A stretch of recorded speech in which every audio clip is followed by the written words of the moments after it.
Ya, selamat berjumpa kembali dari Kampung Wisata Cinangneng.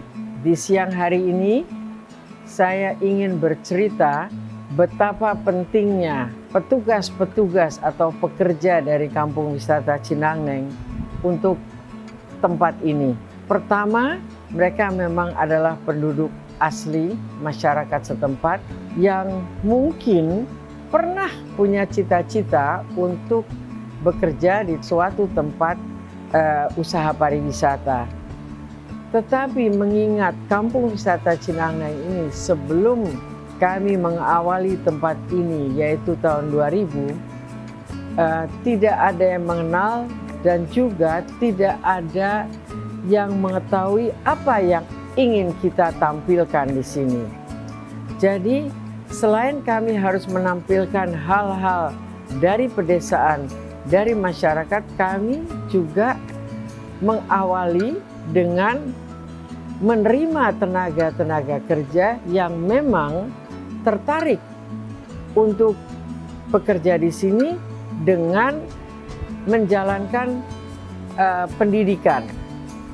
Pendidikan yang kami maksud dalam hal ini bukan sekedar bagaimana mengajarkan orang bermain gamelan, bagaimana mengajarkan orang menari atau melukis di atas topi caping dan lain-lain. Tetapi ada teknik, ada cara bagaimana mereka menyampaikan hal-hal yang tadi kita sebut dengan cara yang baik. Seperti satu hal saja, saya selalu katakan, jangan menceritakan keluh kesah tentang dirimu, tentang keluargamu, atau tentang keadaan. Tamu pengunjung datang ke sini untuk mengetahui dan mendapatkan ilmu tentang tanaman, tentang khasiat beberapa tanaman, tentang kesenian, tentang kebudayaan. Jadi itu peraturan nomor 1, jangan menceritakan keadaan pribadi. Nomor 2, ternyata setelah kita berjalan beberapa waktu, ternyata ada hal juga yang perlu mereka ketahui adalah asal-usul saya secara pribadi sendiri. Karena saya kira ceritakan saja tentang padi, beras, proses penggilingan, dan lain sebagainya. Tapi itu pun juga tidak cukup kalau ternyata mereka tidak tahu latar belakang saya. Ya, latar belakang saya antara lain saya 10 tahun menjadi pemandu wisata untuk wisatawan asing. Saya kira cukup sekian yang mereka ketahui. Tapi ternyata hampir semua pengunjung, atau bukan semua, sebagian bertanya dari mana saya berasal. Yang tadinya saya pikir itu tidak penting. Terus saya tanya, apa yang kamu katakan? Ya, saya tahu ibu kan dari Belanda. Saya begitu terkejut, saya begitu ada kekecewaan di situ. Karena saya akhirnya harus mengumpulkan semua pemandu dan bercerita bahwa saya asli orang Semarang. Ya, orang Semarang di Jawa Tengah, dan sekarang saya berada di Jawa Barat, ingin berbagi ilmu juga tentang bagaimana saya waktu berada di Jawa Tengah, saya juga ada tempat di luar kota Semarang untuk penginapan, untuk waktu masih anak-anak saya selalu bermain di desa dan lain sebagainya. Oh begitu ya, saya kira ibu orang Belanda. Jadi itu penting sekali. Jangan sampai pengunjung yang sebagian besar menganggap tempat ini adalah wisata edukasi, jangan sampai mereka mendapatkan informasi yang tidak benar. Oke, baik Bu. So, berarti setiap informasi yang mereka butuhkan harus saya persiapkan. Kemudian menceritakan lagi kepada mereka semua tentang penampilan. Ya, penampilan harus bagus, harus pakai seragam, kaos seragam. Tapi ada salah satu pemandu yang saya sangat terkejut karena menggunakan sepatu yang tidak layak dipakai. Saya segera memanggil dia. Saya bilang, kalau dari pemasukan kamu bekerja di sini tidak bisa beli sepatu, berarti kamu tidak cocok di sini. Kamu harus cari pekerjaan lain, karena yang dituntut dari seorang pemandu atau dari seorang tuan rumah adalah berpenampilan yang layak supaya mereka pun nyaman berada di sini. Oh iya Bu, gitu. Tapi bukan berarti dia terus keluar. Dia akan siap dengan segala pakaian, sepatu yang dibutuhkan. Begitu juga untuk pemandu wanita. Saya panggilkan pelatih untuk sedikit bersolek supaya berpenampilan rapih, menyenangkan. Kalau mereka menjelaskan hal-hal yang di sini semuanya menarik. Dan ini terjadi dan rupa-rupanya mereka, para pemandu, para karyawan di sini memang sangat mau memajukan dirinya sendiri dan tentunya keluarganya. Jadi apapun yang ilmu yang mereka dapatkan, mereka akan terapkan tanpa mereka harus bersungut-sungut, karena tempat ini harus menjadi tempat di mana edukasi, juga keceriaan dan lain sebagainya. Kemudian mengenai pengalaman yang lain untuk pengunjung dan pemandu atau karyawan di sini. Mereka sewajibnya bertutur kata yang sopan, yang baik dan benar. Jangan menceritakan hal-hal yang kurang berkenan. Sehingga selama 24 tahun kami menjalankan tempat ini, belum pernah ada keluhan dari pemandu atau dari karyawan. Yang mereka keluhkan dulu adalah tempat parkiran. Parkirnya Bu, kurang nyaman dan lain sebagainya. Memang awalnya kita tidak mempersiapkan bahwa tamu akan datang dengan berbus-bus, ya. Jadi kita tahu keluhan mereka adalah itu, ya. Kita cari tempat parkir di sekeliling ini, kemudian dapatlah kita di luar sana dengan kami diminta untuk membayar parkir yang per hari cukup mahal, cukup memberatkan. Tempat ini. Oke, kita lakukan ya cukup 2-3 tahun. Tahun keempat, pemilik lahan tersebut berkata, tolong sampaikan kepada Ibu Esther, sekarang saya minta per tahun bukan per hari untuk parkir bus.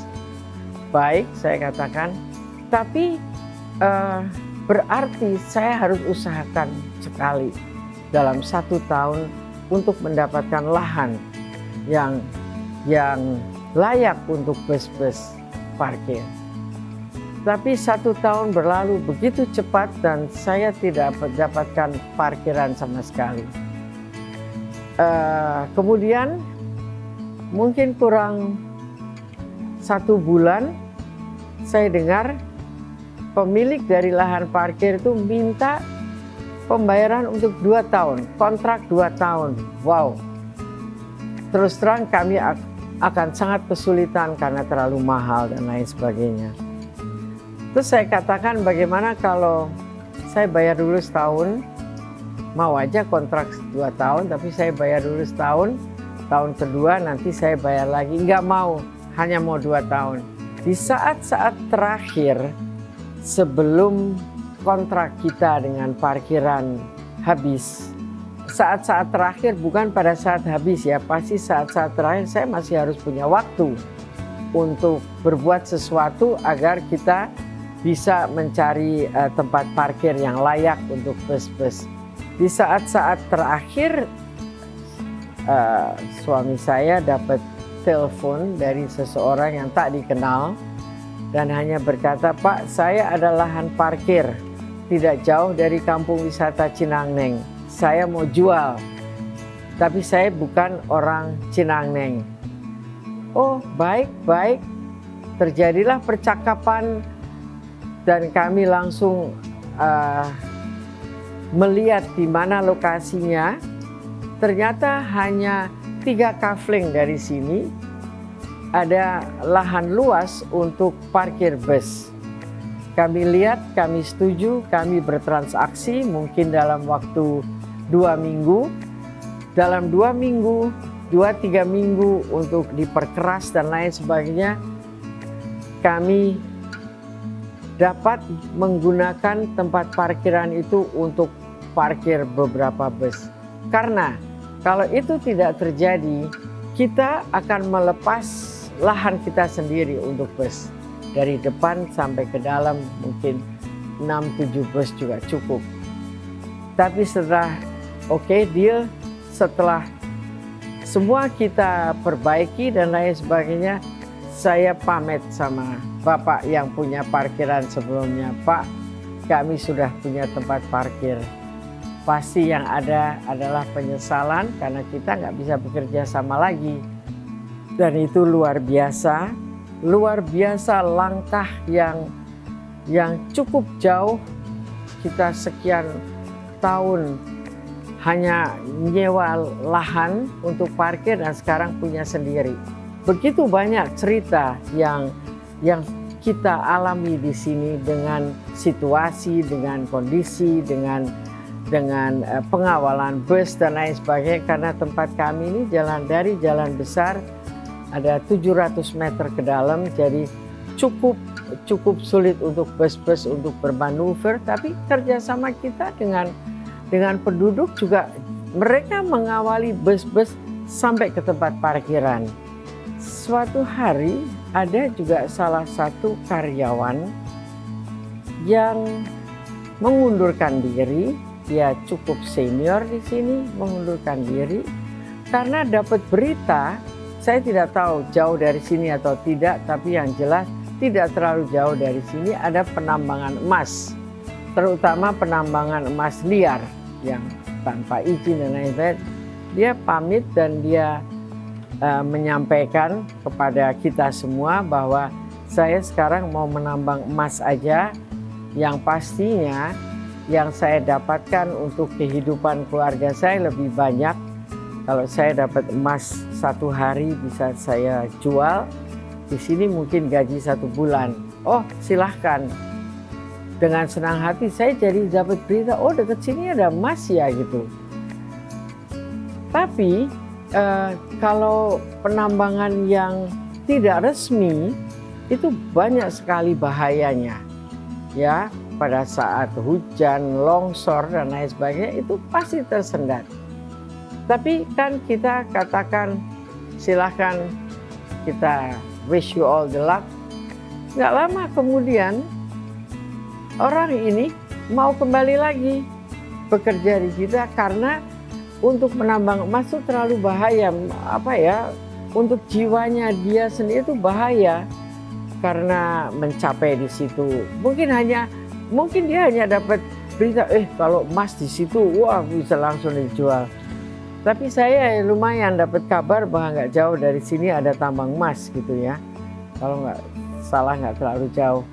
Mau kembali, tapi disitulah kami dengan sangat menyesal tidak bisa menerima kembali karena keadaan di dalam sini di mana setiap karyawan, setiap peserta yang bekerja di sini itu memang semua dengan penuh kesenangan, kesukaan untuk bekerja di sini. Yang mungkin sebelumnya banyak yang sekarang kerja di sini sampai sekarang adalah pada saat di sini mulai usianya baru 8 tahun. dan melihat tempat ini, kapan ya saya bisa kerja dan orang ini sampai sekarang masih kerja di sini. Jadi rupa-rupanya tempat ini memang harus orang yang bekerja di sini harus memang punya jiwa dan cita-cita, sehingga mereka juga nggak usah cari kerja ke Jakarta atau tempat jauh-jauh, karena semua di sini adalah bisa jalan kaki ya, sementara keluarga-keluarganya juga ada di sini. Jadi ini banyak sekali keunikan yang saya secara pribadi alami dengan mereka semua. Dan sampai saat ini saya harus katakan setengah dari pekerja-pekerja di sini sudah bekerja di atas 10 tahun. Ya, demikian cerita saya tentang karyawan di sini.